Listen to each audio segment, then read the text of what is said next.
Hey ho, everybody. It's Kathy Beal of EmpowermentUnlimited.net with a quick look at the astrology of the Select Committee hearings, the House Select Committee on January 6th. Hearings start on June 9, 2022 at 8 p.m. in Washington, D.C. I have cast a chart for that time. Let's see what the chart says is going on. And the first thing that's important is the ascendant. This is the identity, the public face of the hearings. It's in the sign of Sagittarius, which rules law, and it has as its ruler Jupiter in Aries down here in the fourth house of the homeland. Aries is in a trine with the ascendant, so there's a terrific amount of energy pushing it forward, supporting it. This is the sort of thing that could get going and end up being huge very, very quickly. That Jupiter is also in a sextile to the sun in Gemini. We'll talk a lot about that sun in a moment. And it is moving into an, let's see what else. Oh, it's also in a sextile to Saturn in Aquarius. So these are opportunity aspects. They are door openings, window openings, ways in which things can be furthered and give information. And it's also in an opposition to that moon in the 10th house that I will talk about in a bit. So there is a lot going on in this chart. That's the main thing to understand from just that Jupiter placement. Also, Jupiter is in Aries until the end of October. Then it ducks back into Pisces briefly, and then at the very end of the year, it goes into Aries again until late spring 2023, which indicates that there is the probability of a lot of action continuing on this. And action is a key word for this. The ruler of that Jupiter, the ruler of Aries, is Mars, and it's also in Aries. And it is making much the same aspects to everything else in the chart that Jupiter did. It's trining that ascendant, sextiling the sun, moving into an opposition to the moon, sextiling Saturn, getting some order, getting some structure on what has happened. But I'm ahead of myself here, which is often the case with Aries. Mars in Aries is the ultimate fighter. Mars is the god of war. This is high energy, not thinking about things, but going on the attack, which is a feature both of this hearing and of the subject matter that it is investigating. Mars in Aries in the fourth house, attack on the homeland. Mars is moving into a conjunction with Chiron in Aries. I see Chiron in Aries as a signature for toxic masculinity, for big wounded issues about how we use our aggression, how we use our anger, and also issues of acting alone, feeling unsupported, not being able to delegate. All of this is going to be a feature of the information that comes out in the hearings. The sun in the seventh, the purpose of the hearings, lighting up seventh house matters. The seventh house is the home of one-on-one partnerships and open enemies. And you will find that there are a lot of individuals who have Gemini suns who are key players in the information that is going to be spotlit. And first and foremost, the former president, whose sun is very, very close to the sun. He's getting these hearings, by the way, as his birthday present in a sense. And we will look at his chart in a minute because I know everybody wants to see how this is affecting it. The moon, which represents the people, up there in the 10th house of the public.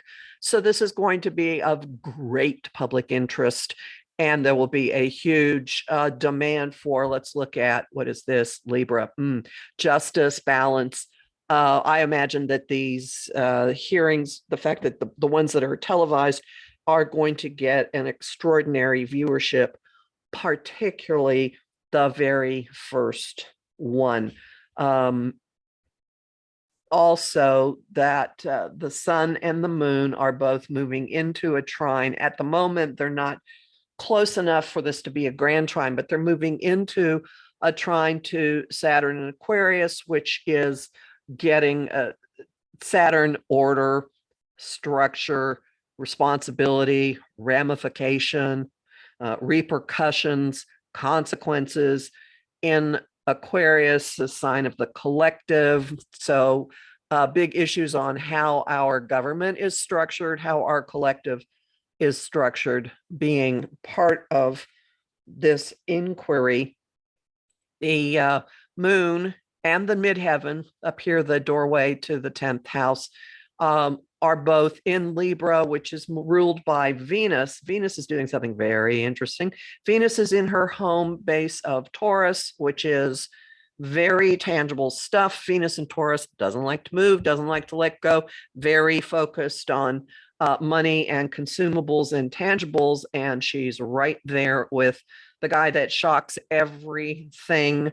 There will be a lot of jolts, a lot of plot twists. Many people have predicted that there will be extremely shocking information that will come out that will lead to many a change of heart. And interestingly, this is taking place in the 5th house, which deals with risk taking, but also children. And maybe there's some aspect tying this to school shootings. I don't know. But there's definitely the violence aspect of what occurred at the Capitol on June 6th. That's part of this.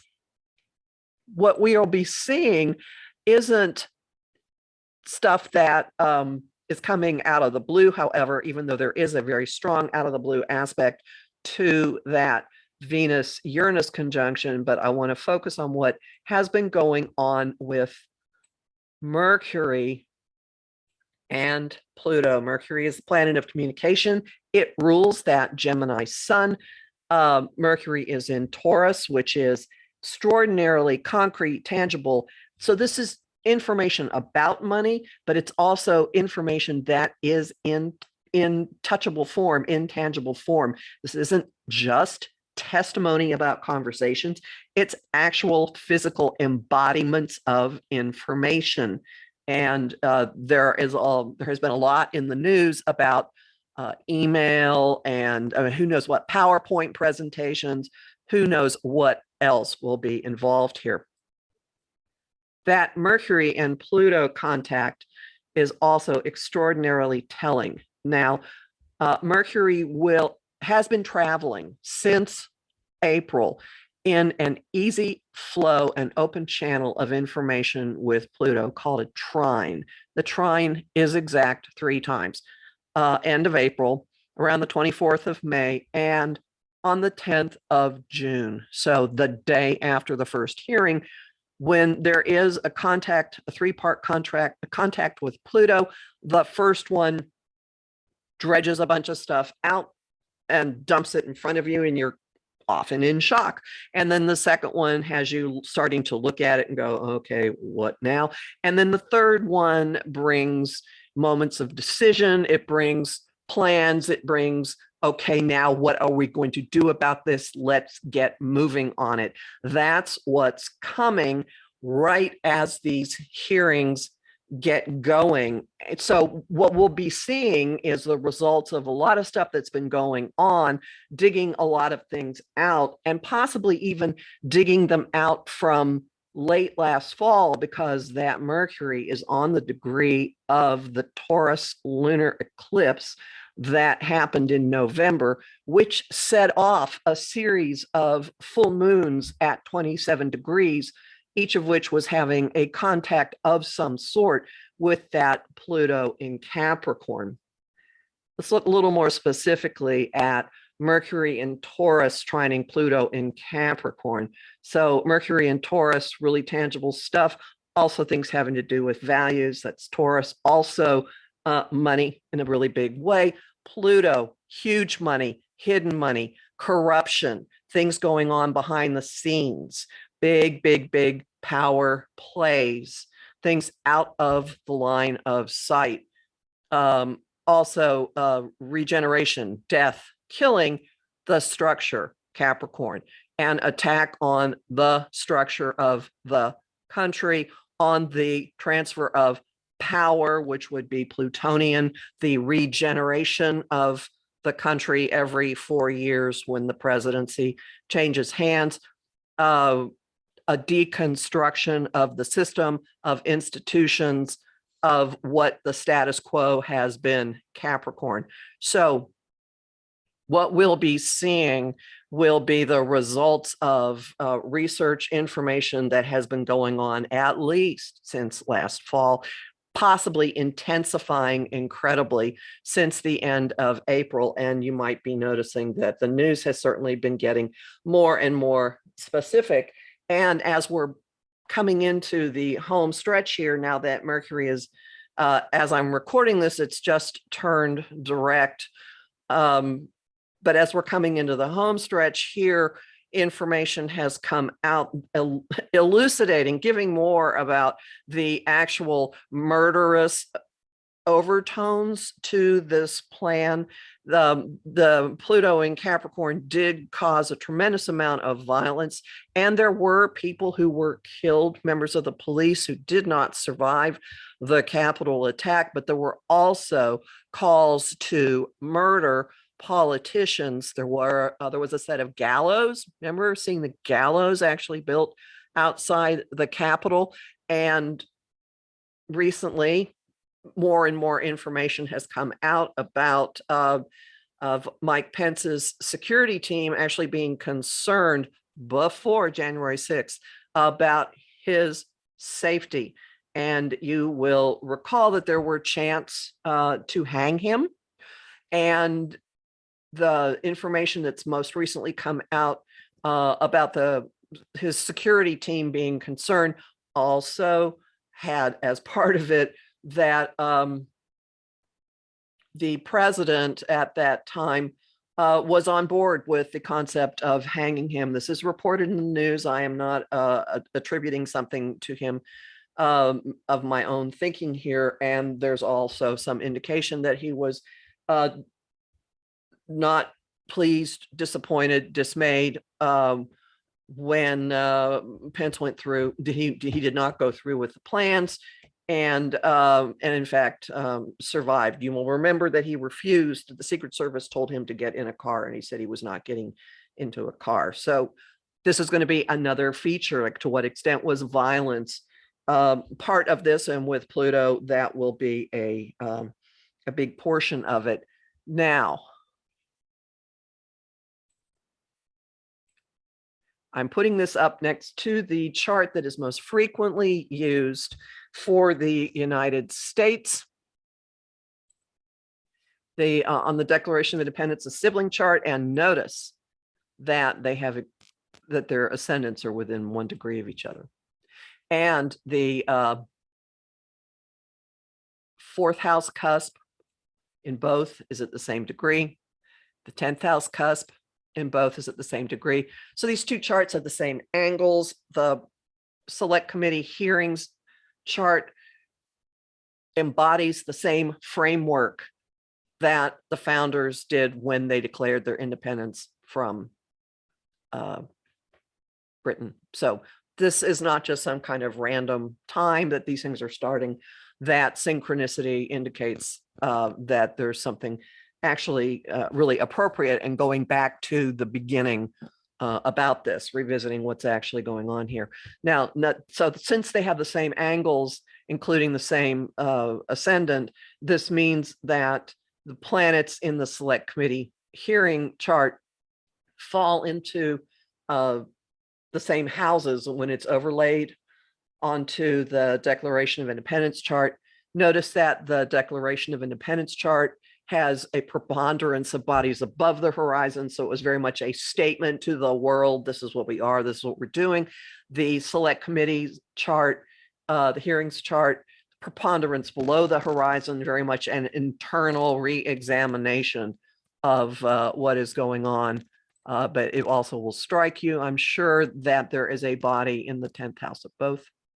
So the most public house in each chart has a body in it. In the select committee hearing launch chart, it's the moon, the public, what we are about as a people seeking balance and justice. And in the Declaration of Independence chart, it is Saturn, the structure of balance and justice. There are other synchronicities we will talk about, or coincidings. We'll talk about those in just a second, but here.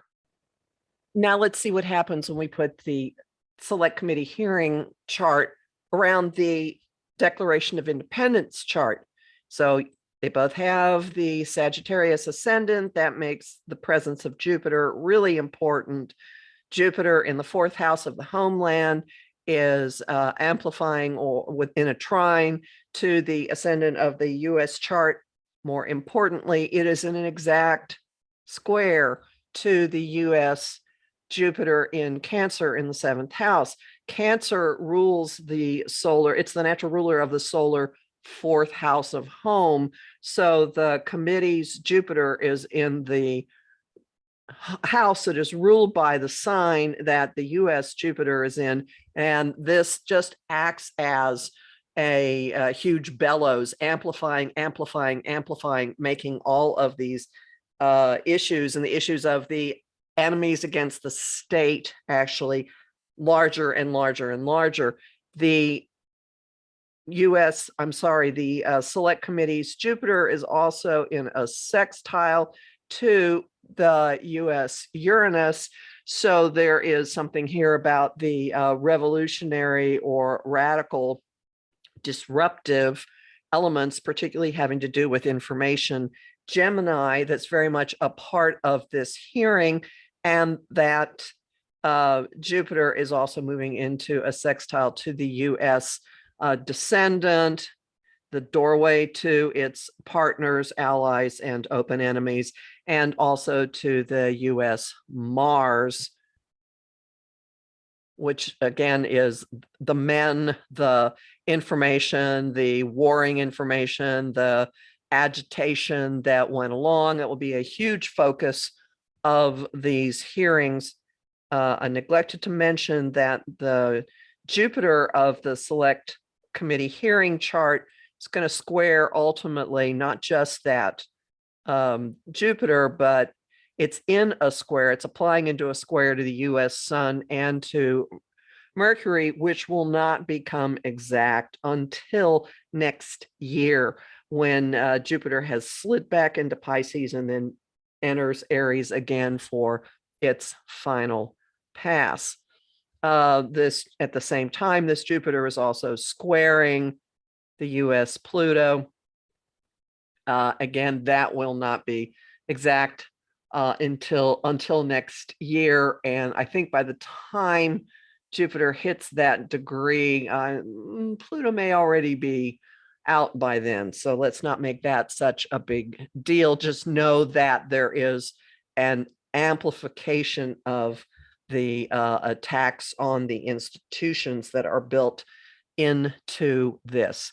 The hearing chart sun at 19 Gemini falls in the US house of partnerships, allies, and open enemies. It's in a conjunction to that Mars, so it's going to be lighting up all of these issues. It is also trining the US sun,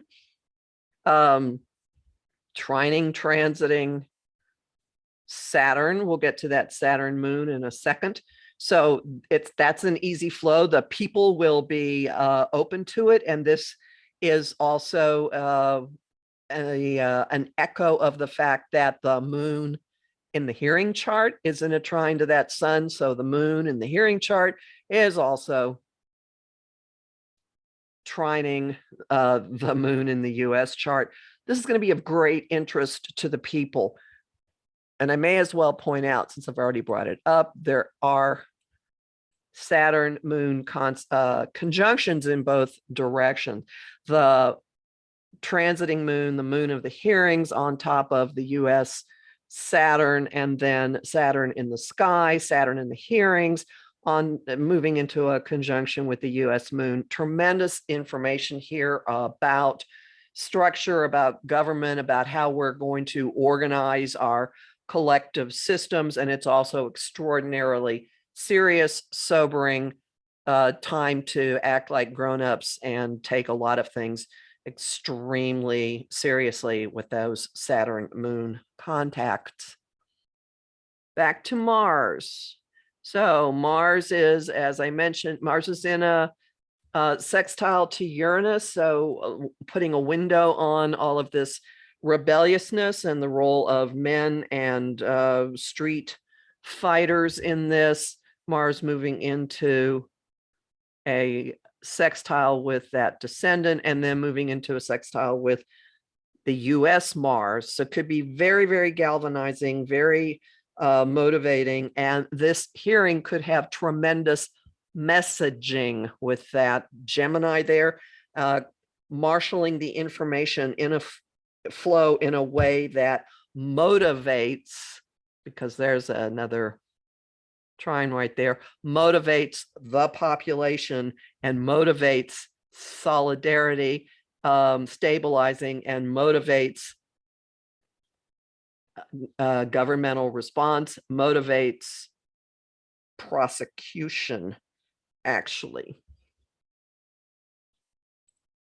Now, as Mars goes along, it's ultimately slightly after the hearings, it's going to move into the sign of Taurus over here. And I'll just point out that there's a lot of stuff that's going to be going on that will be an outgrowth of information from these hearings as Mars hits the eclipse points and crosses Uranus from right around, right after July 4th into early August. But there's one other factor that will tie into this.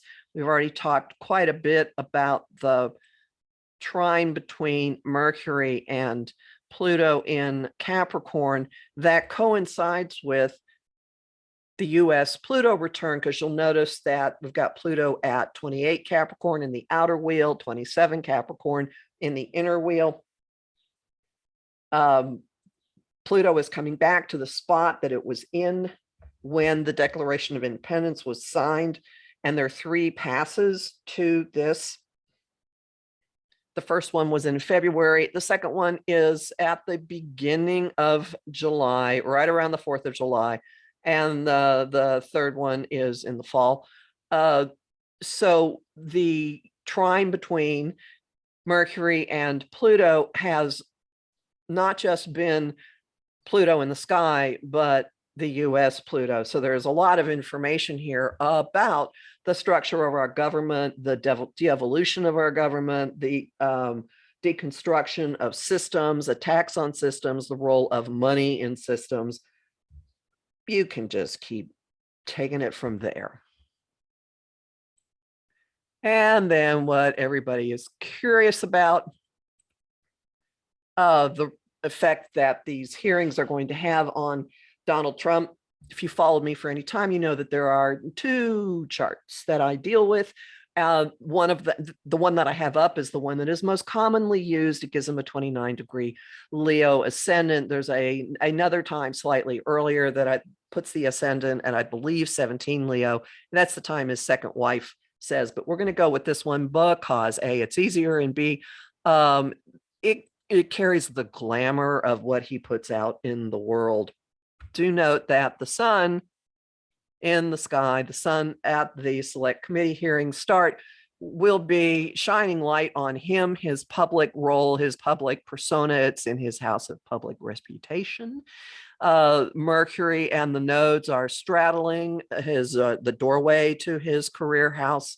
They're there on either side of it, and this means that the Mercury Pluto trine is connecting his 10th house of public reputation and 5th house of children and risk taking, which may be elements that come out in the hearings. In fact, I would say that they're kind of, as they say, baked into this. The moon of the hearings, the mode of the people while this is going on, is on his Jupiter. So definitely it is putting the spotlight back on him in a way that we haven't lived through for a while. So he will once again be 24/7, dominating the news and taking up all the air in the room, but for a different purpose this time.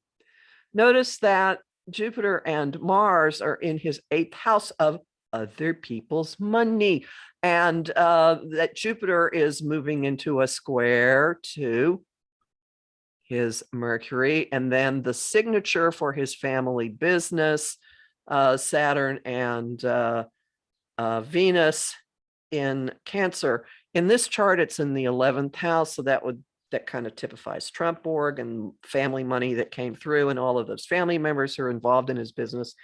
In the chart with the 17-degree Leo rising, those two planets fall in his 12th house of hidden matters and self-sabotage. So I could see either one of them working. And as Jupiter and Mars are moving into squaring these bodies, they are also in an opportunity aspect, a sextile with his Uranus and then North Node and then the Sun. So there's a lot of energy coming at him to unlock things, having to do with information. That would be Uranus and Gemini, and making it all very, very public. As this goes on, just keep in mind, as I mentioned in the slide before, that Mars is going to be moving into Taurus. Let me give you the date, July 5th. And by then, okay, as Mars moves along, as we've gotten through the hearings, at least the scheduled ones, who knows what more will be happening after that. When Mars moves into Taurus, it will be in his 9th house of foreign dealings and the law and the courts, and it will be doing a bunch of, it will be hitting a lot of triggers having to do with the eclipses. When it hits 10 degrees Taurus, which is the degree of the Taurus new moon of April 30th, which was right around the time of the first Mercury-Pluto trine, not only will it be hitting the start button on something that was seeded then, but it's going to be squaring his Pluto in the 12th, bringing something out that has to do with backroom, perhaps self-sabotaging. This could also be a marker for criminality. And then as it goes through, continues to move through, it's going to hit early in August. It's going to conjoin Uranus, which will set a bunch of stuff off. And then it is going to cross his midheaven and hit the degree of that multi-part Mercury Pluto trine, and also of the May 16th lunar eclipse, which will then bring a lot of stuff to a head having to do with his public role. One thing I neglected to mention, just doubling back really quickly, as Mars is making its way into Taurus. So at the end of June, when it's at the very end of Aries, it's going to be in a trine to, that's a lovely line, in a trine to Trump's Mars. And that could be when a lot of attacks really go at him, particularly coming from the legal system. And remember that the energies on this outer wheel, those transits, are not specific only to the select committee hearings. It's what's going on in the sky that day. There are other legal situations going on for this man. As Mars slams various things in his 11th house, there could be information or actual action going on against Trump organization. There's a lot brewing in New York State about that, including the criminal charges and also the possibility of ultimately dismantling the corporation. And this business of the moon being on top of his Jupiter, both in the sign of Libra, could be, I mean, that could be all kinds of information coming out about conspiracy, organizing people together, getting agreements, RICO charges, and there's a lot of talk about that being possible feature of the grand jury that is in Georgia for election tampering there. So get out your popcorn, snacks, beverage of choice. Clearly, what's happening in this select committee hearing is not, oh, yeah, business as usual. We'll be seeing an awful lot of stuff. And I suspect with that Venus, Uranus, there'll be things that we had no idea of that will come to light. Again, if you like this, thank you for your attention. Please like, subscribe, share, and do know that I have lots of forecasts freely available on a regular basis here on this channel and at my site, empowermentunlimited.net. Podcasts every week, forecasts for every new moon and full moon and month. Lots of information on Facebook at Empowerment Unlimited, and a lot of discussion of astrology in the news in the group, the Astro Insight Lounge. I also have a lot of bonus content at patreon.com/Kathy Beal, including at the $15 a month level, being able to ask me questions on a monthly basis. And I have a lot of stuff on Instagram at KA Beal. So be safe, and I'll be back.